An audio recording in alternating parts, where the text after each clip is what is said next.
Baik pemirsa, kita lanjutkan pembahasan kita malam hari ini. Mbak Kurnia, ini seperti diorkestrasi, tapi kemudian apa plan yang sudah disiapkan? Kita juga ingin tahu Mbak, penasaran bagaimana sih respon dari klien-klien Mbak Kurnia itu? Iya, seperti diorkestrasi, itu hanya seperti Mbak. Okay. Jadi yang kami lakukan itu mengalir sebagaimana air saja ya. Okay. Sebenarnya tidak ada yang menginginkan masalah tersebut begitu ya.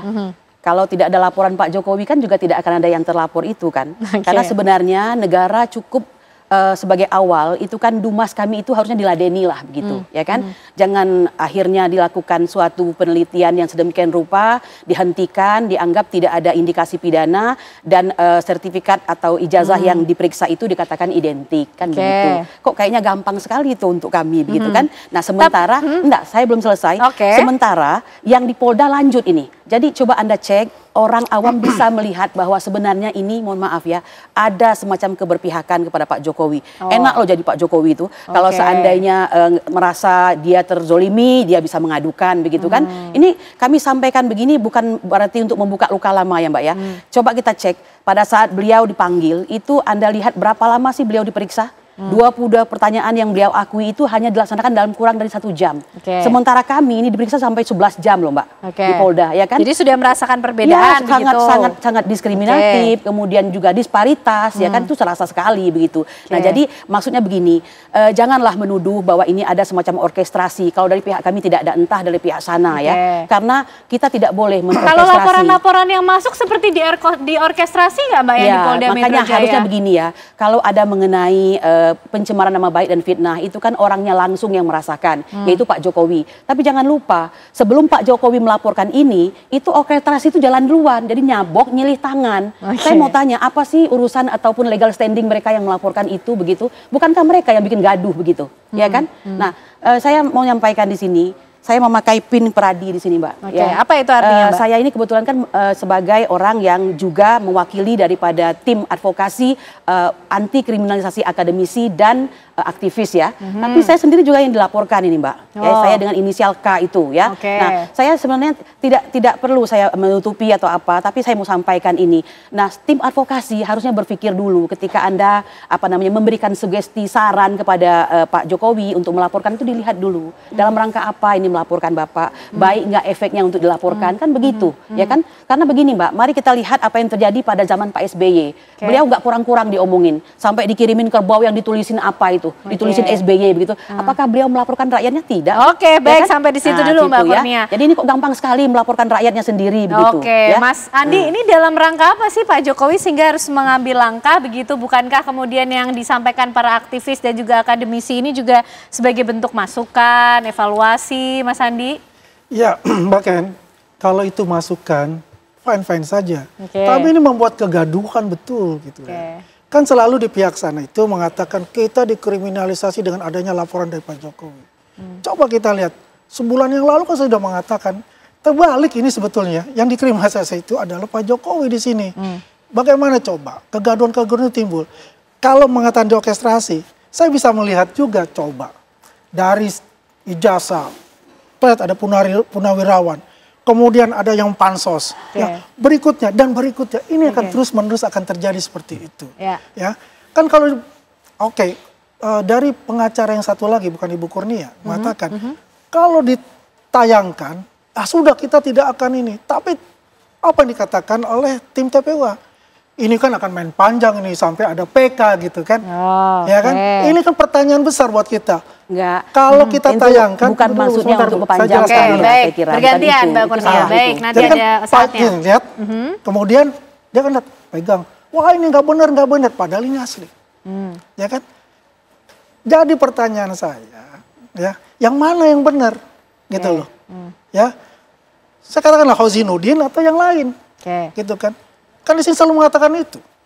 Lihatin aja, lihatin terus. Tapi kenyataannya tadi pagi kan Pak Herman Kadir mengatakan ini akan panjang sampai PK nanti. gitu loh. Kita tunggu lagi hasil dari Solo dan sebagainya. Baik, silakan Mbak Kurnia Maksudnya menanggapi. panjang tuh begini ya Mbak, bukan orkestrasi untuk memanjang-manjangkan, tapi ini adalah suatu indikasi tidak gampang untuk mengkriminalisasi seseorang, kan begitu ya.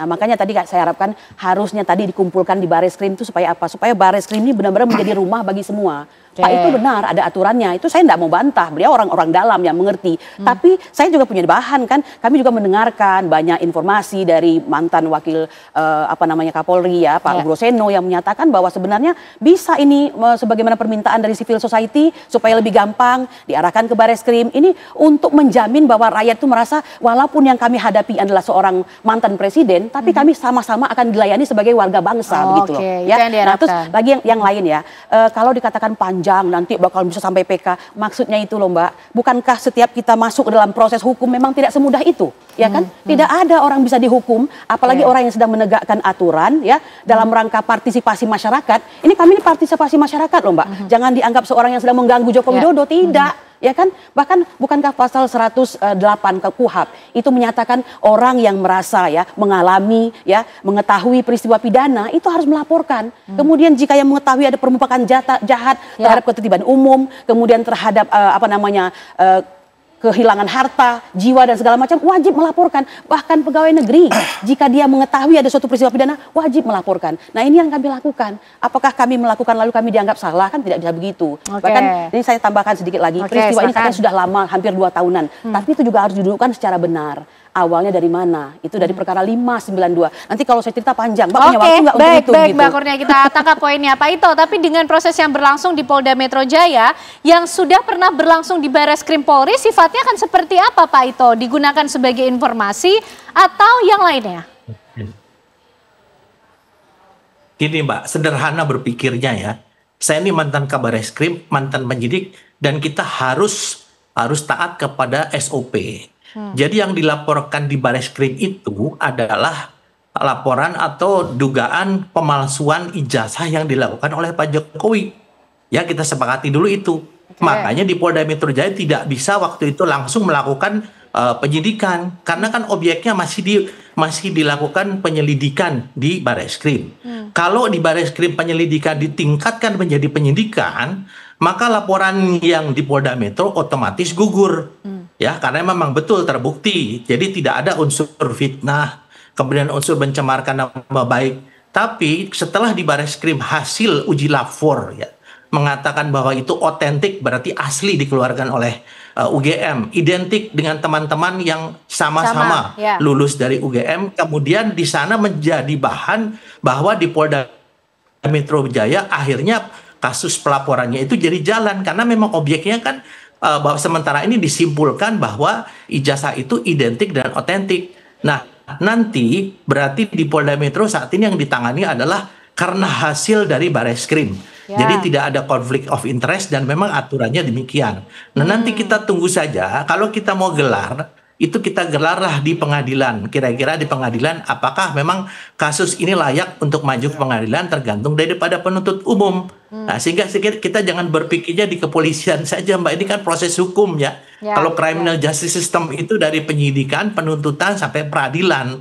Ya saya kira mungkin kalau dikatakan kriminalisasi saya kira ya keliru lah. Nanti kasihan masyarakat juga akan gagal paham ya, karena prosesnya kalau di Bareskrim ditangani kemudian di Polda Metro ditangani, bahan Polda Metro yang mengatakan itu fitnah ataupun pencemaran nama baik apa kan nggak ada, karena kan sedang dilakukan penyelidikan di Bareskrim. Setelah di Bareskrim itu objeknya dikatakan bahwa identik dan otentik dan identik, maka ini menjadi bahan Polda Metro Jaya untuk menangani laporan dari pihak yang merasa dicemarkan, yang merasa difitnah. Demikian, Mbak. Oke, jadi saling bertautan, saling kemudian terkoneksi begitu ya Pak Ito ya?